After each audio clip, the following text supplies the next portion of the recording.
तर भस्माचे बागेमध्ये पण खूप छान. हो, भस्म बागेत टाकता येतं ना. हो, ते फळांना त्याचा फार फायदा होतो. एक माझं झाड होतं पारिजातकचं, तर असं ते वाळवी टाईप झालं.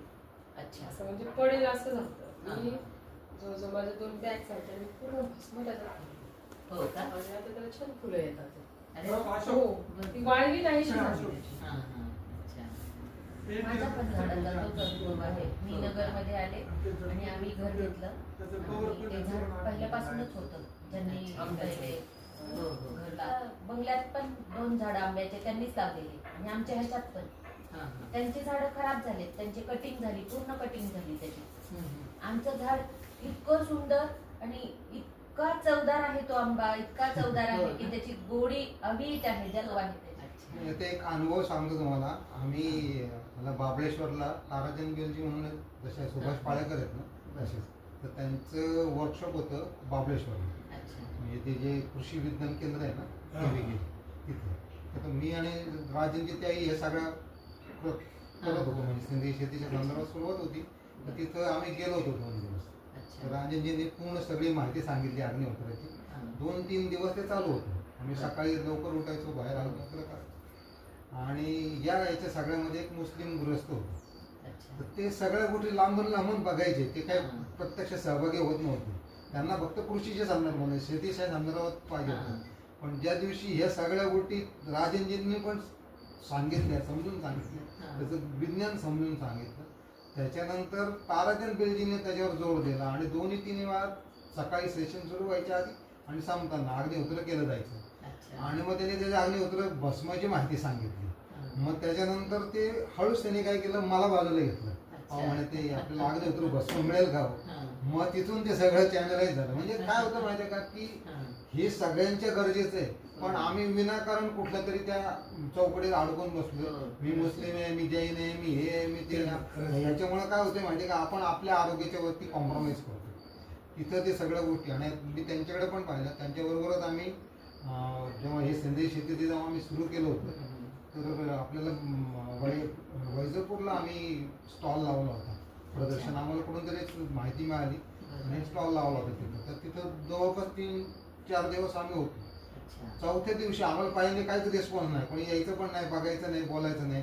अग्निहोत्र बघायचे, छान आहे, बस याच्या पलीकडे काय नव्हतं. मग एक दिवस शहरांपेक्षा गावांमध्ये जे आजार आहेत ना ते खूप जास्त बळावत चाललेले आहेत. आपण तर दुसरा उपभोक्ता होतो, ते जे अन्न ते पिकवतात, परंतु पहिलं नुकसान त्यांना होतंय हे त्यांना कळतच नाहीये. जो अन्नदाता आहे, जे ते कीटकनाशक मारतात आहे, जे ते खतं टाकतात आहे, तर त्याचा दुष्परिणाम पाहिला त्यालाच होतोय.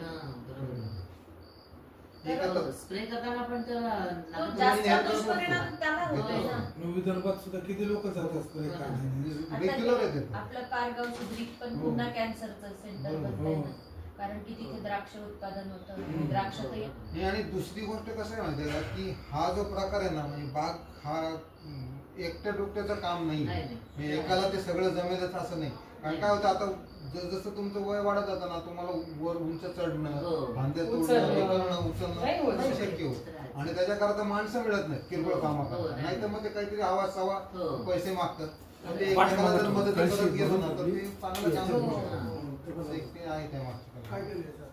आणि अग्निहोत्राची जोड त्याला मिळाली तर ते 4 चांद लागेल. म्हणजे अग्निहोत्र याच्यासाठी गरजेचं आहे की वातावरण प्रदूषित आहे. हवा खूप मोठा फॅक्टर आहे. आपण काय खातोय, काय पितोय, किती खायचंय, किती कॅलरी घ्यायच्या, किती बर्न करायच्या, ह्याचा सगळ्यांचा विचार करतो. पण जी दर सेकंदाला हवा लागते आपल्याला, प्रत्येक सजीवाला, तिचा किती मोठा, त्याच्याशिवाय तर जगू शकत नाही. आणि मग तीच प्रदूषित आहे. मग त्याचा आपण जेव्हा उपचार करू तेव्हा हा जो एफर्ट आहे तो खूप लवकर आपल्याला यश देतो. सत्यमेव जयतेचा एक भाग होता पूर्णपणे.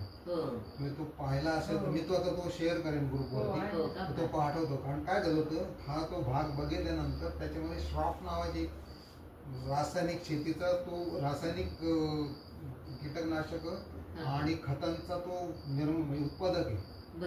तर त्याची मुलाखत त्यांनी घेतली होती आमिर खानने. तर ते न्यायालयामध्ये आले होते. म्हणजे अच्छा. सत्यजित भटकळ आणि स्वाती भटकळ म्हणून जे त्याच्या प्रोड्युसर होत्या ना, तर ते आमिर खान पण आला होता न्यायालयामध्ये. तर मी मुद्दाम त्यांना गाठून त्यांना सत्यजित भटकळांना विचारलं की म्हणलं हा जो भाग आहे तो म्हणलं तो रिअल होता की ड्रामॅटाईज केला होता तुम्ही, म्हणलं नाट्य केलं होतं का?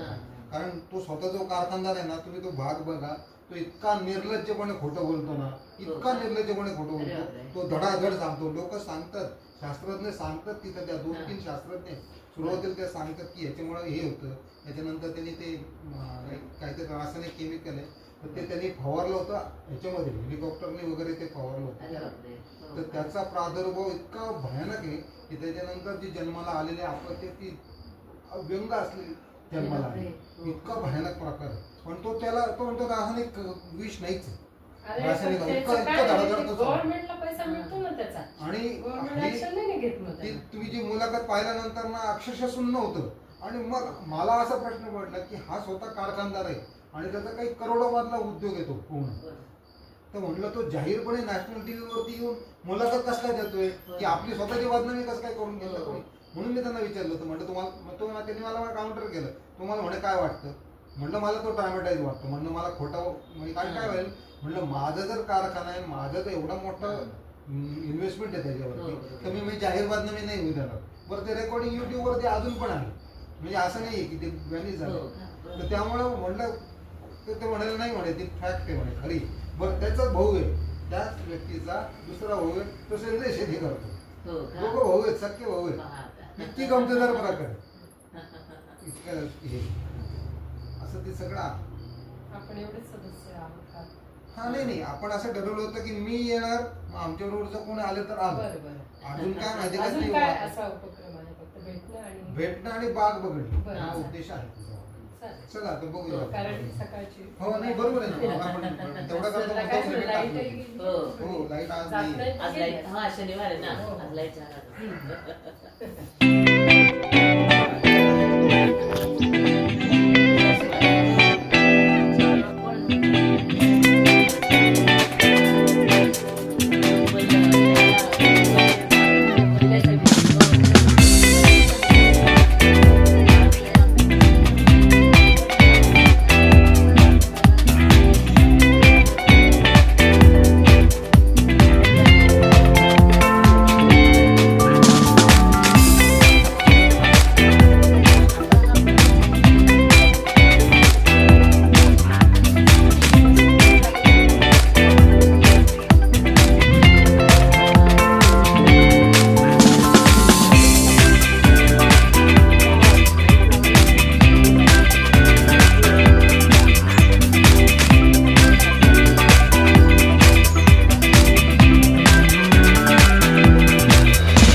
बाग अहिल्यानगरच्या बाग भेट प्रत्यक्ष संवाद या उपक्रमाचे प्रायोजक होते Dhanvruddhi investment and financial services Ahilyanagar.